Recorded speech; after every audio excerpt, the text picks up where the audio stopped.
Hello everyone, good morning to all of you. आइए आज हम लोग रूसो के सेकेंड पार्ट को पढ़ते हैं। पार्ट 1 जो है पढ़ा चुकी हूँ और पार्ट 1 में रूसो का परिचय है और उनके जो है रचनाएं हैं, जितनी भी रचनाएं हैं, और फिर सामाजिक समझौता सिद्धांत के कारण है और फिर इसका परिणाम है और फिर विशेषता है। सामाजिक समझौता सिद्धांत के जो है सारे बातों को बता चुकी हूँ और अभी जो है सामाजिक समझौता सिद्धांत की आलोचनाएं को पढ़ाएंगे। जानेंगे कि रूसो के बारे में आलोचकों ने क्या कह करके जो है आलोचना किया है, उनके सिद्धांतों को जो है आलोचकों ने आलोचना किया है। तो आइए जानते हैं कि रूसो के सामाजिक समझौता सिद्धांत की आलोचना। तो रूसो द्वारा जो प्रतिपादित सामाजिक समझौता सिद्धांत है, इनकी जो कई आधारों पर जो है आलोचना किया गया है। जैसे कि नंबर 1 है तार्किक असंगतियाँ। रूसो ने जिन तर्कों को आधार बनाकर राज्य का निर्माण किया है वे हास्यास्पद और विसंगतियों से भरे हैं। रूसो का कहना है कि समझौते में शामिल प्रत्येक व्यक्ति जो पूरे समुदाय से समझौता करता है वह वास्तव में अपने से ही समझौता करता है। तो ऐसे कथन जो है निरर्थक प्रलाप जैसे लगते हैं। समझौते द्वारा बनने वाला संप्रभु न कोई व्यक्ति है और न व्यक्तियों का समूह, वह एक सामान्य इच्छा है, फिर भी उसका अपना अस्तित्व है, अपनी इच्छा है, इसका कोई भौतिक अस्तित्व नहीं है। ये जो है रूसो के बारे में जो है आलोचकों ने आलोचना किया है। दूसरा है समझौता अवैधानिक है। आलोचकों का कहना है कि जिस समय यह समझौता हुआ उस समय उसे लागू करने वाली कोई वैध शक्ति नहीं थी, अतः इसे वैध नहीं माना जा सकता है। इसकी तीसरी आलोचना है रूसो के राज्य में व्यक्ति समाप्त हो गया है। आलोचकों का कहना है कि रूसो ने राज्य की चेतना को इतना सार्वभौमिक बना दिया है कि उसमें व्यक्ति एकाकार होकर रह गया है। इस संबंध में वान ने कहा है कि रूसो व्यक्तिवाद को समष्टिवाद के साथ इस तरह मिला देता है कि यह जन साधारण से परे चला जाता है। तो समझौते के अनुसार व्यक्ति अपने सारे अधिकार राज्य को दे देता है तथा समाज का सदस्य होने के नाते उन्हें पुनः प्राप्त कर लेता है। तो यह सैद्धांतिक कथन है। सच्चाई तो यह है कि रूसो ने व्यक्ति को निरंकुशता के हवाले कर दिया है। इसकी जो चौथी आलोचना है प्राकृतिक अवस्था का वर्णन काल्पनिक है। अब आलोचकों ने कहा है कि रूसो ने जो प्राकृतिक अवस्था का जो सिद्धांत दिया है और इसका जो वर्णन किया है ये पूर्णतः काल्पनिक है। इतिहास में इस तरह का कोई वर्णन नहीं मिलता कि संपत्ति व जनसंख्या की वृद्धि ने प्राकृतिक अवस्था में व्यक्ति के जीवन को कष्टमय बना दिया। यह सैद्धांतिक रूप से तो ठीक हो, लेकिन इतिहास में इसका कोई प्रमाण नहीं है। इसीलिए रूसो की प्राकृतिक अवस्था का वर्णन आलोचकों के अनुसार निराधार एवं काल्पनिक है।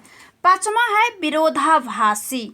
रूसो के अनुसार समझौता व्यक्ति और समाज में होता है, दूसरी ओर वह कहता है कि समाज जो है समझौते का परिणाम है। तो उसके विचार में स्पष्ट जो है, उनके विचार से स्पष्ट होता है कि यह विरोधाभास है, कुछ भी जो है क्लियर नहीं है।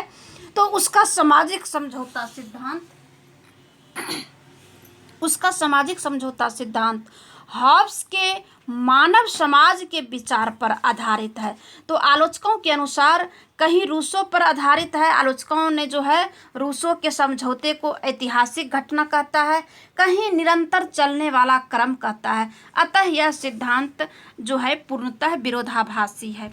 छठा जो आलोचना है मानव स्वभाव का गलत वर्णन है। रूसो ने प्राकृतिक अवस्था में मानव स्वभाव का वर्णन करते हुए कहा है कि मौलिक रूप से मानव अच्छा है, उसके सारे दोष बाह्य परिस्थितियों की देन है।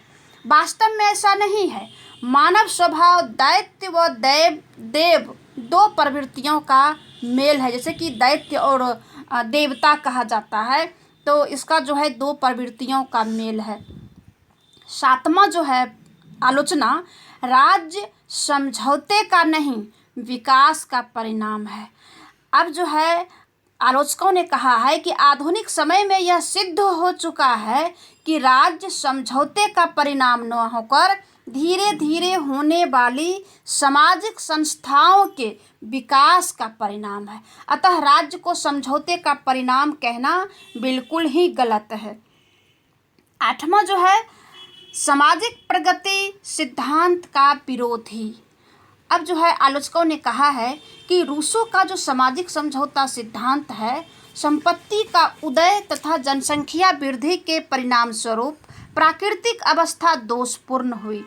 आज तक का इतिहास विज्ञान व ज्ञान के परिणाम स्वरूप निरंतर प्रगति का इतिहास है। तो रूसो की धारणा इस सिद्धांत की जो है बिल्कुल विरोधी मालूम होता है। इसका जो नम्मा जो है आलोचना, रूसो के सामाजिक समझौते में यह कमी नज़र आती है कि रूसो ने मनुष्य को बुराई से बचने के लिए मार्गदर्शन किया है, परंतु अच्छाई के मार्ग पर बिल्कुल भी ध्यान नहीं दिया है। अर्थात रूसो ने भ्रष्टाचार, दुराचार और स्वार्थ से बचने के लिए अपने मत पेश किए हैं, परंतु उनके विकास और प्रगति की ओर ध्यान जो है नहीं दिया है। अब इसका जो अगला आलोचना जो किया है, अस्पष्टता का अभाव। रूसो सामाजिक समझौते को निरंतर चलने वाली प्रक्रिया मानता है। इस कथन का कोई स्पष्ट अर्थ रूसो प्रस्तुत नहीं करता है, इसीलिए रूसो का यह सिद्धांत जो है अस्पष्ट है। अब जो है कहा है, विद्वानों का कहना है कि रूसो के जो सामाजिक समझौता सिद्धांत है तो सिर्फ आलोचनाओं का पात्र ही नहीं है, बल्कि इसका कुछ महत्व भी है, जो कि उस समय के जो समकालीन जो समय के अनुसार जो है इनका जो सिद्धांत दिया था वो बिल्कुल ही जो है महत्वपूर्ण माना गया है। क्योंकि फ्रांस में जो क्रांति होता है और हिटलर जो उस समय जो शासक करते हैं, तो उनका भी कहना था कि रूसो का जो सामाजिक समझौता सिद्धांत है वो अभी के समय में बिल्कुल ही जो है बिल्कुल ही सही सिद्ध होता है। तो इसीलिए जो है रूसो के कई विद्वानों ने जो है रूसो के सामाजिक समझौता सिद्धांत का महत्व भी बताया है। तो क्या है महत्व, आइए जानते हैं। रूसो का समझौता सिद्धांत ऐतिहासिक, कानूनी और तार्किक दृष्टि से दोषपूर्ण होते हुए भी बहुत ही महत्वपूर्ण है।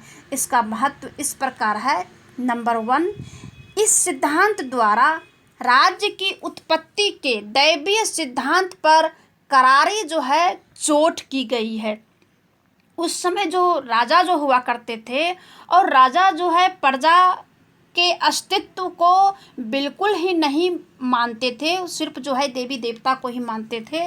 तो रूसो जो है ये दैवीय सिद्धांत पर जो है बहुत बड़ी चोट किया है। दूसरा जो है इस सिद्धांत ने राज्य को मानवीय संस्था बनाकर निरंकुश शासन का विरोध किया और उत्तरदायी प्रजातंत्रीय शासन प्रणाली का समर्थन किया है। तीसरा जो है इसने शासन का आधार जन स्वीकृति को बताया है, जो आधुनिक प्रजातंत्र को मजबूती प्रदान करती है। क्योंकि उस समय जो है प्रजातंत्र का अभाव था, उस समय जो है राजतंत्र था, राजा जो है सर्वे सर्वा हुआ करते थे, जिसमें कि जन स्वीकृति का कोई महत्व नहीं था और इसका महत्व दिया भी नहीं जाता था। इसीलिए जो है रूसो ने इस पर भी जो है करारा प्रहार किया था। आगे जो है रूसो ने लोकप्रिय प्रभु सत्ता को सुदृढ़ बनाया है। लोकप्रिय प्रभु सत्ता को इन्होंने जो है सुदृढ़ बनाया है। आगे है यह सिद्धांत अमेरिका तथा फ्रांसीसी क्रांतियों के लिए जो है प्रेरणा का स्रोत बना था। आपको मैंने ऊपर ही बताया था कि इनके जो आलोचना जो किया गया था, लेकिन आलोचना से पहले जो फ्रांसीसी क्रांति और अमेरिका का जो क्रांति जो हुआ था, उस समय रूसों का जो सिद्धांत था ये उस समय प्रेरणा का स्रोत बना था। तो अतः हम कह सकते हैं कि अनेक त्रुटियों के बावजूद यह सिद्धांत राजनीतिक चिंतन के इतिहास में बहुत ही जो है महत्वपूर्ण स्थान रखता है। इतना ही है। आगे जो है रूसों के सामान्य इच्छा का सिद्धांत के बारे में अगले वीडियो में मैं बताऊंगी। तब तक के लिए धन्यवाद।